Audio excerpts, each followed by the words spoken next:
recording. Share screen. Shots.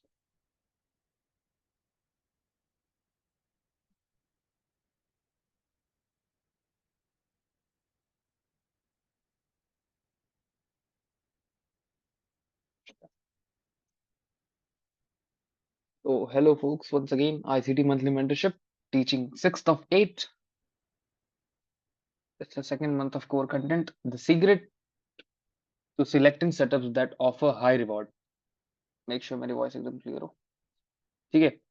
आज हम पढ़ने जा रहे हैं the secret to selecting setups that offer high reward. ऐसे क्या सीक्रेट्स हैं, ऐसे क्या चीजें मुझे पता है जो आपको नहीं पता, और क्या सारी चीजें मैं यूज करता हूँ पर्सनली अपने सेटअप्स को सिलेक्ट करने के लिए, जो कि मुझे एक हाई रिस्क रिवॉर्ड ऑफर करके देती है.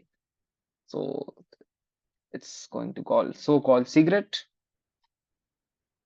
देखो, तो अब सबसे पहले जो अपन चीजें देख लेते हैं. मैं ज्यादा बहुत सारी बातें यहाँ पे करनी थी और बहुत सारी बातें कर सकता था, बट जस्ट बिकॉज इसलिए कि आज बहुत सारे फोक्स absent हैं, इसलिए यहाँ पे जो बहुत सारी बातें करनी थी मैं उस चीज को अभी स्किप कर रहा हूँ और यहाँ पे सिंपली बात कर रहा हूँ. पढ़ते हैं. देखो, whenever you are trading, the first thing you are going to need is patience. ठीक है, patience. अब patience चाहिए ही चाहिए. Patience is must. You have to wait for your setups, you have to wait for your trades. हमको हमेशा उसके लिए wait करना होता है. ठीक है. Let me in session. That's the reason, folks. ठीक है. Patience is must needed.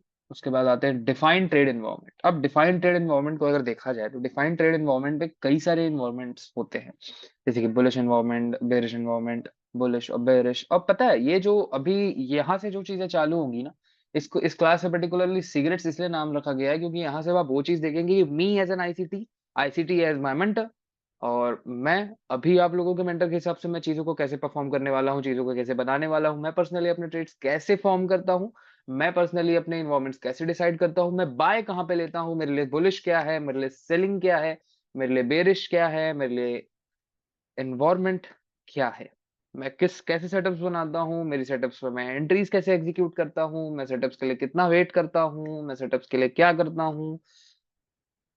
Every answer, every answer जो भी आप लोग को चाहिए सब इसमें मिल जाएंगे, टेंशन एकदम नहीं लेना है. ठीक है. अब सबसे पहले आते हैं डिफाइंड ट्रेड एनवायरनमेंट. अब डिफाइंड ट्रेड एनवायरनमेंट का मतलब ये है कि आपको एक डिफाइन करना होता है, एक ट्रेड एनवायरनमेंट होता है. ठीक है, एक ट्रेड एनवायरनमेंट आपको डिफाइन करके चलना होता है. जैसे कि बुलिश बेरिश, इससे बहुत बड़ी चीज है. आप जितना सोच रहे हो कि एक डिफाइंड ट्रेड एनवायरनमेंट में बोल करके जा रहा हूँ, एक छोटी सी बात होती है. नो, एक एनवायरनमेंट में सारी चीजें आ रही हैं कि भाई आपने क्या सोच करके आया था. एक पूरा प्लान चलता आना चाहिए, एक पूरा मेंटली, एक जो आपका वो है process thinking. The right word will be process thinking.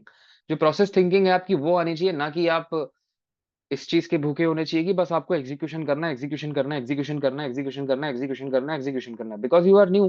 तो आपका जो दिमाग है वो इस तरह सोचना चाहिए कि मेरे ये मेरा प्लान था, ये मेरा हायर टाइम फ्रेम था, this is my top down analysis, and मेरा टॉप डाउन एनालिसिस ये बोल रहा है, मेरे फंडामेंटल एनालिसिस ये बोल रहे हैं, मेरी ये सारी चीजें ये बोल रही है, और ये एक चीज मुझे ये बोल रही है. तो इतने सारे सिनेरियोज हैं कि ये मेरे अगेंस्ट फायदे में है, और कुछ सिनेरियोज है कि ये मेरे अगेंस्ट में है. ठीक है. तो ऐसी बहुत सारी चीजें हैं.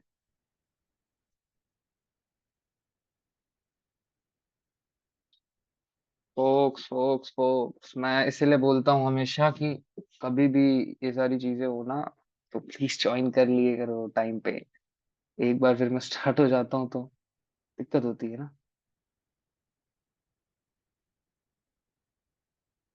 Again net problem. ओके, चलो ठीक है.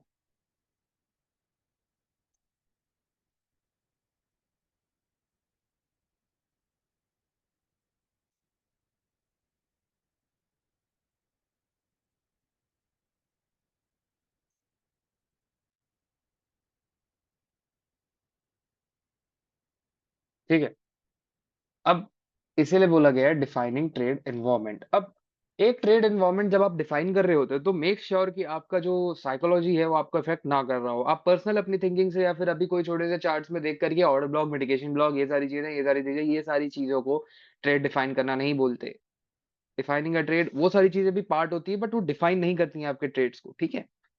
एक इन्वायरमेंट क्या है, मार्केट इज बुलिश और बेरिश, ये सारी चीजें आपको देख करके ध्यान से रखनी चाहिए। अभी ये सारी चीजें और डीप में जाना है, बहुत डीप में जाना है। मैं अभी ज्यादा डीप में इसीलिए नहीं गया क्योंकि केवल 2-3 लोग हैं, तो ऊपर ऊपर से लेकर के इसको आगे अपन नेक्स्ट करते हैं।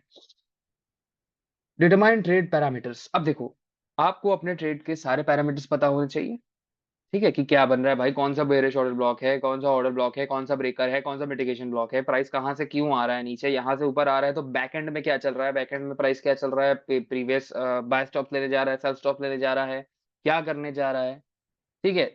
एक पर्टिकुलर ट्रेड, एक सारे पैरामीटर्स आपको देखने होते हैं कि इसमें मैं रिस्क करने कितना वाला हूँ, मेरे कितने परसेंट इक्विटी रिस्क में है, कितना परसेंट प्रॉफिट में है, क्या चीज है, कैसे है, ये सारी चीजें आपको माइंड में रखनी होंगी। मैं एक बार फिर से रिपीट कर रहा हूँ, मैं ऊपर ऊपर से जा रहा हूँ, मैं डीप नहीं जा रहा, ठीक है। Executable criteria. अब ये बहुत प्यारी चीज है, देखो एग्जीक्यूटिबल क्राइटेरिया जो है, आपको बहुत सारे क्राइटेरिया बना करके रखने होते हैं कि भाई अगर ऐसा होगा तो मैं एंटर करूंगा। You have to present your conditions in front of the market, ठीक है। आपको अपनी कंडीशंस मार्केट के सामने ला करके रखनी होती, ना कि जैसा मार्केट बोल रहा है, जैसा मार्केट दिखा रहा है, जैसा मार्केट हो रहा है वैसी चीजों को करना। Chasing price is the worst thing you guys can do. तो प्राइस चेज नहीं करना है, अपना क्राइटेरिया मार्केट के सामने रखना है। I am expecting this, if you are ready to give, I am in, simple, ठीक है। अब आते हैं, understand why it should pan out. अब आपको ये भी पता होना चाहिए कि भाई अगर कोई पर्टिकुलर ट्रेड यहाँ से यहाँ जा रहा है तो वो क्यों जा रहा है, ठीक है। ये नहीं कि सिंपली बस अभी छोटे टाइम फ्रेम में ये था यूं था ऐसा था तो यहाँ से यहाँ तक आएगा, मैंने 1:3 बेसिक है तो मैंने 1:3 बेसिक क्रिएट कर लिया, 1:5 इज बेसिक मैं तो मैंने 1:5 बेसिक क्रिएट कर लिया। You have to understand every prospective, that why any trade is going from bottom to top और टॉप टू बॉटम। कोई भी अगर मार्केट में चीजें मूव हो रही हैं, चल रही हैं, तो आपको वो सारी चीजें पता होनी चाहिए कि कैसे मूव कर रही हैं, कैसे कर रही हैं, क्यों कर रही हैं और किस लिए कर रही हैं। अब लास्ट में आते हैं, experience for future reference. Let's suppose आप ये सारी चीजों को जब कर रहे हो तो ऑब्वियसली आप जैसे अभी डेमो अकाउंट्स में कर रहे हो, तो डेमो अकाउंट्स में वो सारी चीजों को करो, कैसे चीजें आ रही हैं, क्या कर रहे हो, क्या हुआ था, क्या चीज फेल हुआ, क्यों फेल हुआ, क्या चीज भूल गए, क्या चीज छूट गई, क्या चीज करना था, क्या चीज नहीं हुई, क्या चीज लॉन्ग हायर टाइम फ्रेम में था और आपने केवल शॉर्ट टाइम फ्रेम को शॉर्ट टाइम फ्रेम पर देख के ट्रेड ले लिया, कौन सी चीजें मिस हो रही हैं, everything will be perfectly locked in your diaries और इन योर पीसी, ठीक है। हर चीज आपके डायरी में रिटर्न होनी चाहिए कि क्या गलतियां हो रही हैं, क्या चीजें सही हो रही हैं फॉर द फ्यूचर रेफरेंस, ताकि आप चीज देख पाओ कि जो चीजें मैं सही कर रहा हूँ क्या वो सही थी और जो चीजें मैं गलत कर रहा हूँ क्या वो गलत थी। अब यहाँ पे देखो, फोकल पॉइंट, ठीक है। It's crucial to understand the efficiency in trading comes by way of process-oriented thinking, not by way of recreationary or impulsive thinking or rushing ahead to trade signal prematurely। आधे से ज्यादा लोग rushing ahead to trade signals prematurely। आपको ये चीजें देखनी होंगी आपके अंदर। अभी सवेरे मैंने इसीलिए बोला था कि भाई दूसरों से बात करना बंद करो, दूसरों के। अब यहाँ पे देखो, डिफाइंड ट्रेड एनवायरनमेंट में थोड़ा और अगर जाऊं, तो आपने जो अपने हिसाब से मार्केट का एनवायरनमेंट सेट करके रखना है अपने पर्टिकुलर दिमाग में, अपने पर्टिकुलर साइकोलॉजी में, वो हर लोगों से इफेक्ट होता है। अगर मैं आकर के बोल दूंगा कि भाई आज मार्केट बेरिश है और आपने बुलिश सिनेरियो सेट करके रखा है, तो that's going to be effect in your thinking process. तो इसीलिए किसी का भी रेफरेंस नहीं लेना है, जो आप सोच रहे हो बस उसी चीज को मान करके चलना है कि हाँ बस यही होने वाला है ना। अब देखो, अब एफिशिएंसी, अब देखो जैसे कल मैंने जो लेजर प्रिसाइज्ड ट्रेड्स लेकर के दिखाए थे डिक्सी में, और वो ट्रेड कितना अच्छे तरीके से पैन आउट हुआ था और कहां तक पैन आउट हुआ था आप सबने बाद में देखा है, ठीक है। अब अगर उसी पर्टिकुलर चीज को मैं दिखाऊं, वो चीज मैं हर दिन हर समय हर जगह हर तरह से कर सकता हूँ उसी तरह लेजर गाइडेड प्रिसीजन के साथ। मींस ना एक पॉइंट ऊपर ना एक पॉइंट नीचे, एग्जैक्टली वहीं पे, point two point everything will be same. ऐसी एंट्रीज मैं लेकर के दिखा सकता हूं, बना सकता हूं। ये सारी चीजें क्यों हो रही हैं? क्योंकि मैं डायरेक्टली ट्रेड्स लेने के लिए नहीं मरता, पहली बात। और मैं चीजों को देख करके सीखने में विश्वास रखता हूं। मैं चीजों को, जब भी किसी पर्टिकुलर चीज को मैं देख रहा होता हूं, तो मेरे दिमाग में ये नहीं चल रहा होता कि यार ये यहां से यहां तक ऊपर आएगा और यहां से ऊपर तक आ गया तो ठीक है, I was right, I should trade on the lower side of this trade, ठीक है।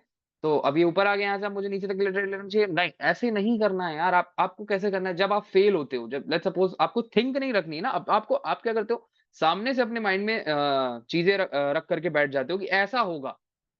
और जब ऐसा नहीं होता तो आपको एक डिसकनेक्शन सा फील होता है मार्केट के साथ कि आप कनेक्टेड नहीं हो, जो आप बोल रहे हो वो नहीं हो रहा मार्केट। ऐसे नहीं, let market do what market is wanted to do. ठीक है, मार्केट जैसा करता है, यस, अब यहां पर से ऐसा करेंगे तो हम मान सकते हैं कि मार्केट बुलिश है। मार्केट ने वैसा किया, यस मार्केट बुलिश। अब यहां पर से ऐसा मार्केट कर सकता है, यहां पर से ये देखो, ये एक फेयर वैल्यू गैप। आप लोग चीजों को जाओ चार्ट में बस सिंपली मार्किंग करना चालू करो, 2 से 4 घंटा न्यूयॉर्क सेशन में मार्केट चार्ट्स को डायरेक्टली बस देखो, और जो जो वहां पे दिख रहा है टॉप डाउन एनालिसिस, हर चीज को मार्क करो और देखो कि क्या आपकी एनालिसिस मार्क वर्क कर रही है कि नहीं। और बस देखना है, बस देखना है, ट्रेड नहीं करना है, बस देखना है कि वर्क कर रही है। अगर वर्क की तो ठीक, और नहीं की तो क्यों नहीं की। ठीक है, क्योंकि जैसे ही ये क्वेश्चन अराइज होता है नहीं की तो क्यों नहीं की, वो सारी चीजों को लॉक्ड कर लेना है, and that will be your experience for future reference. अब यहाँ पे आते हैं, define your goal, develop a plan, take action, stick to it, success. बोलना बहुत आसान है, करना बहुत मुश्किल। The secret to high reward trading setups. अब देखो, मैं आज चीजें बता दूंगा, इंट्रोड्यूस भी कर दूंगा। ठीक है, मैं सारी चीजें बता दूंगा, इंट्रोड्यूस कर दूंगा, बट आज पढ़ाते नहीं है क्योंकि बहुत कम फोक्स हैं। आई थिंक 3 या 4 फोक्स हैं।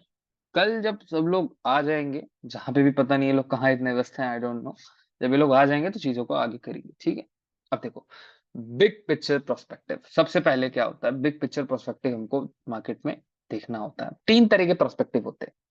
पहला है big picture prospective. First is macro market analysis, second is interest rate analysis, third is inter market analysis, fourth is seasonal influence. ठीक है, और जो सेकंड टाइप का होता है, that is intermediate perspective, top down analysis, COT data, commitment of traders data, market sentiment, and the third one short term perspective. 3 type of perspective है, big picture, intermediate and short term. First is correlation analysis, time price theory, IPDA, interbank price delivery algorithm. ठीक है, ये सारी चीजें होती हैं। जैसे big picture prospective है, उसमें है macro market analysis, interest rate analysis, third is inter market analysis, fourth is seasonal influence, and intermediate जो है प्रोस्पेक्टिव, उसमें है top down analysis, COT data, commitment of traders data, market sentiment, and third one short term prospective, उसमें correlation analysis है, time and price theory है, IPD है, interbank price delivery algorithm. ठीक है, अब यहाँ पे आओ। अब यहाँ पे अगर आप इस साइड देखो, अपने 1+2 = बिग पिक्चर। अब 1+2 का बिग पिक्चर का मतलब है कि जैसे यहाँ पे ये 4 है, let's suppose macro market analysis, interest rate analysis, inter market analysis, seasonal analysis, इनमें से कोई 2 चीज, any 2 of them should be correlated. दोनों एग्रीमेंट होना चाहिए, दोनों के साथ में एग्रीमेंट होना चाहिए, दोनों कोरिलेशन नहीं बोलना चाहिए मुझे, अभी ये वर्ड यूज नहीं करना चाहिए, फालतू डाउट क्रिएट होगा। ठीक है, तो दोनों में एक एग्रीमेंट क्रिएट होना चाहिए कि yes we are going to do this, that's enough. बस 2 चीजों को लेना है, दैट्स इनफ। ठीक है, अब यहाँ पे आता है, लेट्स सपोज, अब देखो, ये है, ये है, ये है, अब इनके जो सब सेक्शंस, सॉरी लॉ वाले भाषा यूज हो रही है, बट देखो, अब देखो, मैक्रो मार्केट एनालिसिस के अंदर में 2 हैं। पहला है इन्फ्लेशनरी मार्केट और दूसरा है deflationary market. Inflationary market, whenever any currency or any country, किसी भी कंट्री में जब इन्फ्लेशनरी होता है, चीजें बढ़ रही होती है, तो उनको बोला गया इन्फ्लेशनरी मार्केट, और चीजें घट रही होती है, चीजें मतलब रेट जो है घट रहा होता है, तो डिफ्लेशनरी मार्केट। इन्फ्लेशन बढ़ रहा होता है, डिफ्लेशन, सिंपल वर्ड्स। ठीक है, अभी ज्यादा डीप में जाने की जरूरत नहीं है। Interest rate analysis, higher rate, lower rate, unexpected change. अब जो हाइयर रेट है, अब जब इंटरेस्ट रेट बढ़ रहे होते हैं तो उसको बोला गया हाइयर रेट्स। जब रेट्स बढ़ा रहे होते हैं, सिंपली आरबीआई, हमारे यहाँ आरबीआई है, अलग अलग देशों में अलग अलग चीजें होती हैं। Lower rate, unexpected change mean, let's suppose they randomly came and say in FOMC, you can take it that in FOMC, they randomly come and change the rates, unexpected change. ठीक है, अब थर्ड पे आते हैं। Interest rate, and third is inter market analysis, CRB index, commodities, USDX, US dollar index. अब let's suppose commodities, sometimes, मेरे हिसाब से कभी कभी आपने देखा, आपने क्या ही देखा होगा, मेरे को पक्का पता है, आज तक आप लोगों ने इन सब चीजों के बारे में सुना भी नहीं है, पढ़ा भी नहीं है, यूज भी नहीं किया है। अगर किया है तो बहुत अच्छी बात है। अब जैसे सीआरबी इंडेक्स है, वो कमोडिटीज है।